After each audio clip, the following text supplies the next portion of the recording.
Eu procuro alguém para participar de uma aventura. Ladrão?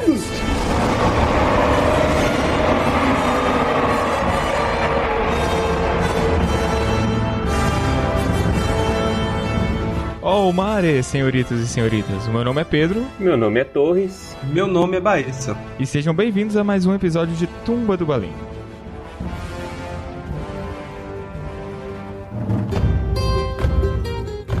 Capítulo 2.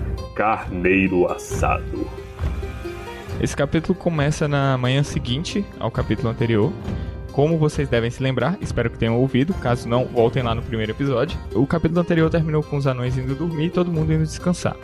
Bilbo acorda nessa manhã, apesar de não estar contido no livro, eu acho que aconteceram coisas durante essa noite que são relevantes ser introduzidas aqui. Durante a madrugada, né, enquanto a galera foi dormir, o Gandalf fica discutindo com o Thorin, porque o Thorin ele não foi convencido pelo Bilbo, ele acha que aquilo ali é ridículo e que o Gandalf tá de gozação com a cara dele. Afinal de contas, ele não quer levar uma almofadinha, né, pra viagem, um cara que só vai dar trabalho. Eu não julgo ele mal nem um pouco. Eu julgo. O Thorin é babaca. E a primeira impressão que ele tem é super errada, né, que o cara é um fresco, que não vai dar conta de sobreviver na viagem. E o Gandalf tá tentando convencer o Thorin de que só vai dar certo se o Bilbo for. Os planos que o Thorin tinha pra Erebor é que ele queria juntar um exército de anão e atacar Erebor. E aí o Gandalf fala com o Thorin: essa empreitada sua de guerra não vai dar certo. Só vai dar certo se for mocado o negócio. Só vai dar certo se você for bastante discreto. E para isso você precisa do meu hobbit. E não tem como ter sucesso sem ele. É o que eu te digo. A verdade é que ele vendeu um hobbit sem saber muito bem como estava o nosso querido Bilbo naquele momento. E isso foi um erro quase desastroso para a missão. E que se ele não tivesse, por sorte, com o mapa e a chave, as coisas teriam desandado bastante ali.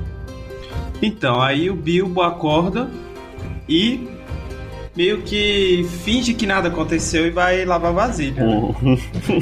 E aí, do nada, o Gandalf entra e pergunta que horas ele vai. E o Bilbo sai sem nada, né? Ele sai sem dinheiro pra viagem. E aí ele só se dá conta na hora que ele chega. Sem lenço, sem fumo, sem cachimbo. Uma tristeza bem grande pro nosso amiguinho. E deixou vasilha suja ainda, né? Porque saiu no meio. Quando ele voltar, isso vai estar um regaço. E o Gandalf aparece. Depois eu acho engraçado, porque o Gandalf aparece com um monte de lenço. Tipo assim, babaca, lenço. Ele joga na cara do Bilbo lenço. Eu consigo pictorizar essa cena 100%. É tipo o pai, né, que briga com um filho um filho lerdo que não leva as coisas. Assim, aqui, ó, imbecil. Pá, você esqueceu? Próxima vez você sai do banheiro pelado. Eles começam a viagem e de início é uma viagem tranquila. Estão levando muita coisa, eles têm um pônei extra carregado de comida. O Bilbo está usando uma capa emprestada de um dos anões. O primeiro incômodo que ele sente é o fato de as refeições não chegarem com a frequência que ele esperava. Isso a gente já tá naturalizado, né? Ah, não, amanhã que hora vai sair um café, mano? Ah, não, demora, não quer comer parte, não. Bilbo Bolseiro, um ladrão. Hobbit.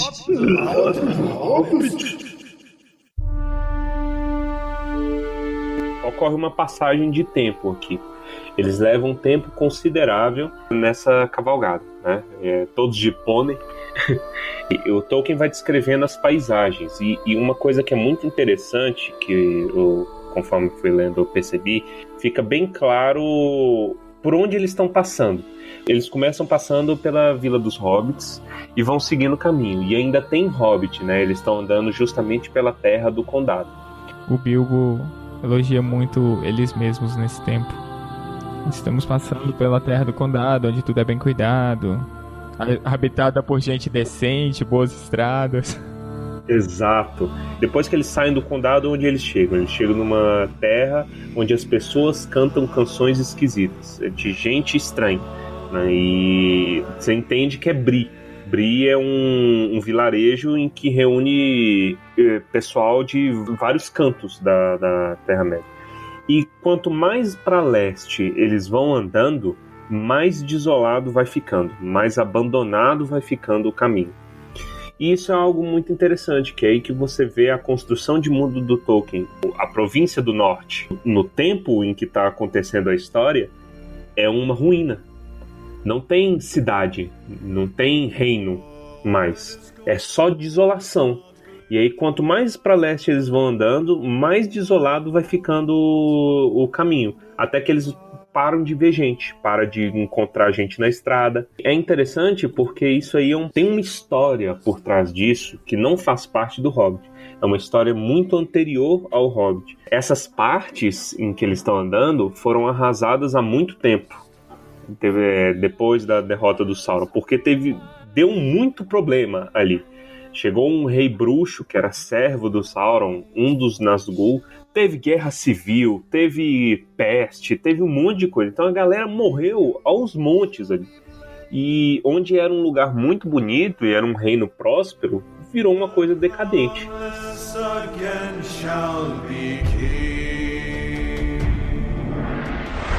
Bilbo Bolseiro, um ladrão hobbit. À medida que o ambiente ao redor deles começa a piorar, a viagem em si começa a piorar também. Então vem uma maré de azar que acaba com eles. A chuva, tem um momento do Bilbo todo soturno, dizendo que provavelmente a chuva já penetrou na roupa seca e nas mochilas de comida. Ele desejou estar em casa e não seria a última vez. Eles perderam um pônei que estava carregado com a maior parte da comida deles. Então, pro Bilbo, que já estava triste com a escassez de refeições, fica pior. Chega uma noite que está especialmente ruim. Percebem que Gandalf, o que mais comeu, o que mais riu, o que mais conversou, sumiu. Estava uma noite muito chuvosa e os anões não estavam conseguindo fazer fogo. O Oin e o Glóin caíram no pau.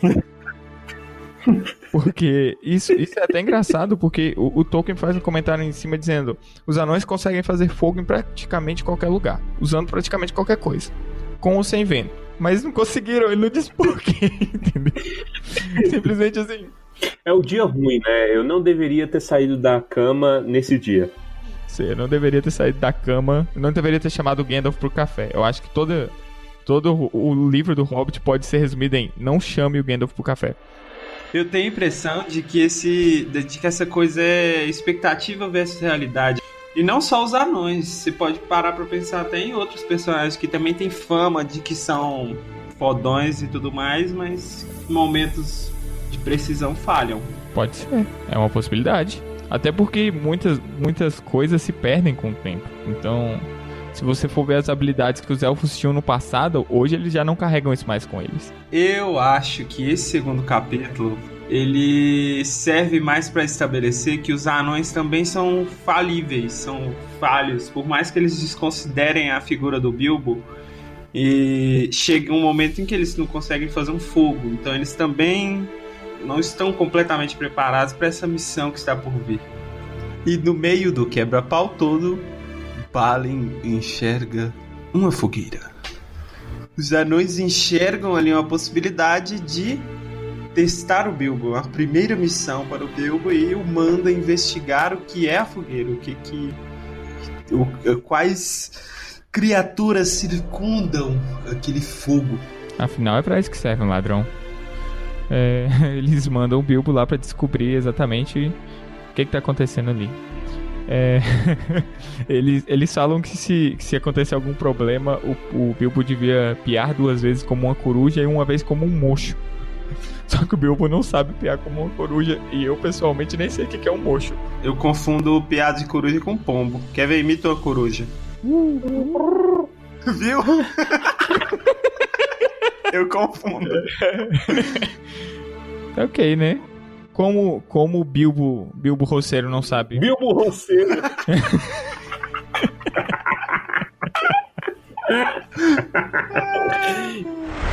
Bilbo Bolseiro, um ladrão hobbit. Na fogueira, o Bilbo encontra 3 monstros, né? O livro descreve como homens enormes. Tem rostos largos, perna esquisita, as pernas batatuda, bem grossa, e o linguajar carregado. Eles estavam cozinhando um carneiro, que cheirava muito bem, né, e bebia cerveja de barril. Esses Trolls vinham das Montanhas Sombrias e eles estavam relativamente longe de casa. Se vocês derem uma olhada no mapa que a gente disponibilizou, onde eles estão, onde eles param durante esse capítulo, é um lugar que chama Troll Shoals, relativamente longe das Montanhas Sombrias, que é essa coluna dorsal no centro da Terra-média. Conta-se que esses Trolls já tinham atacado uma aldeia. São realmente gordos esses 3. Enquanto o Bilbo tá lá escondidinho, observando e tomando notas do que está acontecendo, se sentindo muito ofendido pelo linguajar, que estava longe de ser adequado para uma sala de visitas, ele ouve uma discussão entre os Trolls, reclamando justamente de estarem comendo carneiro quando tudo que eles queriam mesmo era comer carne humana. Foi dado ao Bilbo um papel de ladrão. Apesar dele já ter lido muito sobre o que é ser um ladrão, ele nunca roubou ninguém. Então ele começou a pensar o que um ladrão faria nessa situação. Porque ele não se sentia bem voltando pro Thorin e companhia de mãos vazias. Um ladrão de primeira classe já teria enfiado um punhal em cada um deles antes que percebessem. Ok, como você vai enfiar um punhal em 3 Trolls gigantes antes que eles percebam? Só na cabecinha do Bilbo. Ele decide que o mínimo que ele pode fazer é roubar alguma coisa. Ele resolve roubar uma bolsa do Troll. O que seria essa bolsa? A gente pictoriza o Troll com tangas, pelo menos, né? Tipo, o monstrão lá com a tanguinha. Bem Harry Potter e a Pedra Filosofal. O que eu consigo pensar é como se fosse uma bolsa dessas que a gente usa pra colocar dado de RPG, saca? Uma pochete. Um saquinho, um saquinho. E ele se aproxima pelas costas e tenta pegar. Só que as bolsas de Troll são endiabradas. Então a bolsa deu um guinchinho e alertou a todo mundo que tinha alguma coisa ali. Ei, quem é você?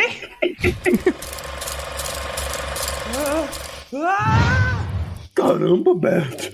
Olha o que eu apanhei. O que é? Eu não sei, não.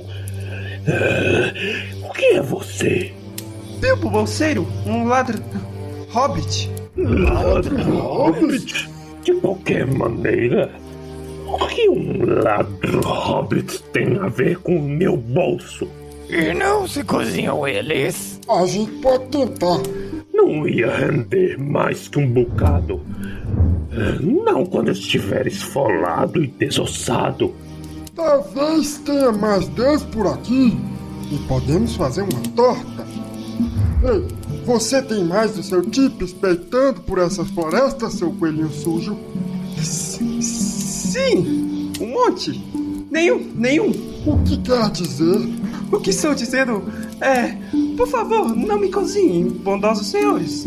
Sou um bom cozinheiro e cozinho melhor do que sou cozinhado. Sim, entendeu o que quero dizer. Vou cozinhar muito bem para os senhores. Um perfeito de jejum para os senhores. Basta que não me sirvam na ceia. Pobre coitado, deixa ele ir, Bert.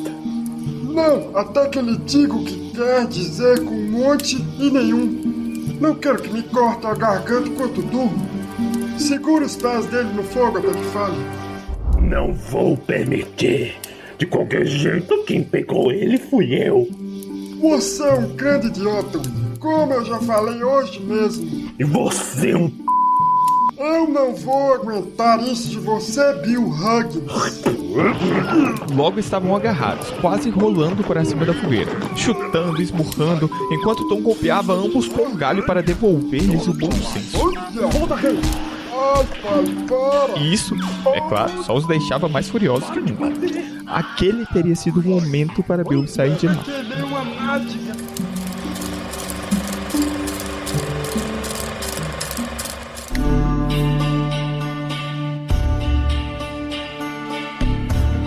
Eu vou ser honesto e dizer que eu esperava um pouco mais dos anões do que aconteceu em seguida. Eles ouviram o barulho da briga e acharam que seria uma boa ideia ir um de cada vez. O pau tá comendo solto e eles veem anão. E todo mundo se organiza pra pegar o anão.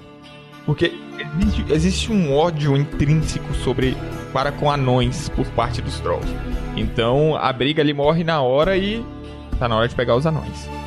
E Bilbo, muito esperto, ele consegue se desvencilhar, né? E aí ele sai, tipo, tá morrendo de dor de ter sido beliscado pelo troll, mas aí ele foge e ele fica observando. Eu acho que ele trabalhou a escrita do Hobbit de uma maneira progressiva. Então, já de cara, os anões não poderiam ser fodões. É pra gente ir crescendo junto com eles. Então, essa primeira empreitada aí rumo a fogo dá errado mesmo, porque sim. Porque tinha que dar, eu acho. E também tem a coisa de que esses anões, eles não são treinados, eles não são anões preparados para aventuras e guerras. Eles viviam na cidade, quer dizer, eles viviam vagando, né, trabalhando com o que dava. Então eles não estavam preparados. Os únicos guerreiros daí eram o Balin, o Dwalin e o Thorin, né? Aqui a gente vê a explicação do um monte e nenhum, né? Um monte de anões e nenhum hobbit. Isso acabou sendo ruim pra eles, porque quando o Troll chegou a essa conclusão, ele viu que haveriam mais anões. Então eles se prepararam para receber os próximos. O Bilbo, por mais que ele não tivesse a intenção, ele acabou entregando informação valiosa. E assim foi, um por um, trazendo uma parte bem focada no infantil dessa narrativa, né? E aí, depois que tá todo mundo preso, eles começam a discutir o que eles vão fazer com os anões.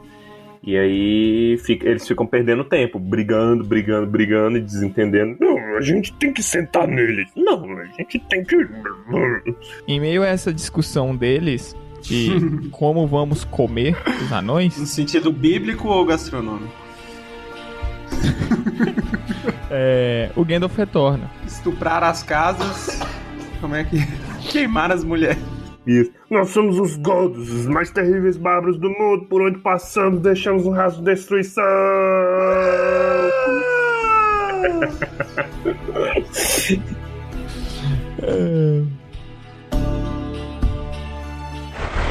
Bilbo Bolseiro, um ladrão.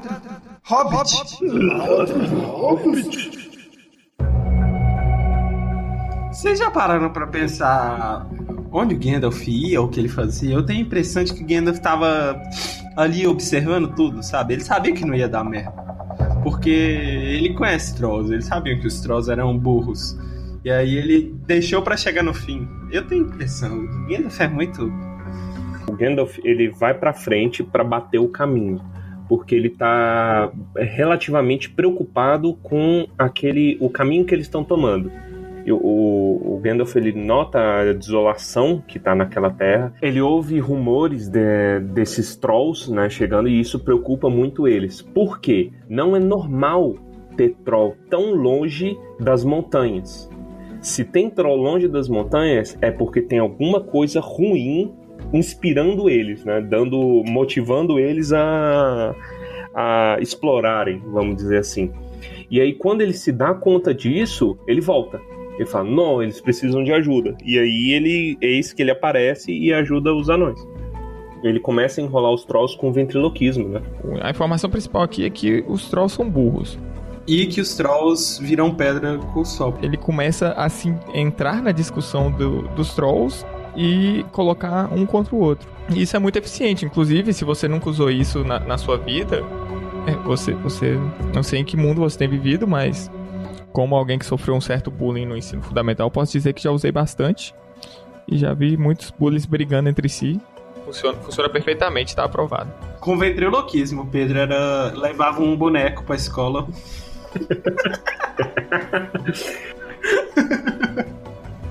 Ele vai enrolando os trolls e vai botando uns contra os outros, né? E nisso o sol nasce. E aí, imediatamente, os trolls, eles viram pedra pra sempre. Que eles não podem andar à luz do dia. E aí o Bilbo sai atrás de uma árvore e fala, excelente. Excelente. E o Gandalf, depois que os anões já estão, né, sãos e salvos, ele nota, fala assim, olha, tem esses trolls aqui, troll não sobrevive à luz do dia.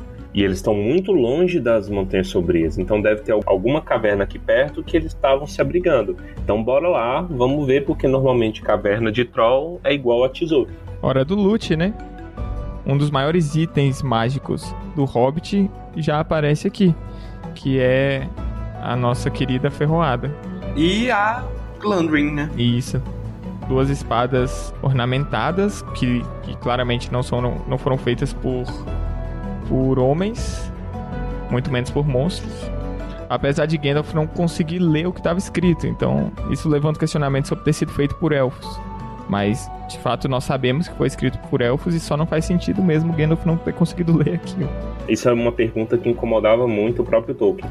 Por que o Gandalf, sendo sábio como ele não conseguiria ler? Anos depois ele justifica numa carta que o Gandalf não conseguiu ler as runas, ele não conseguiu identificar que espadas eram essas, por conta que elas estavam cobertas de sangue seco, né? Sangue preto, de orc.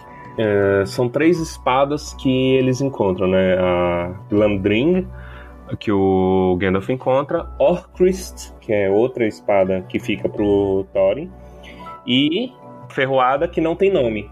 Quando ele encontra, tipo, o Bilbo acha interessante, ele topa e fala assim, nossa, veja aqui, uma faca que me serve muito bem como uma espada. Era um punhalzinho, né? Pra nós seria um punhal.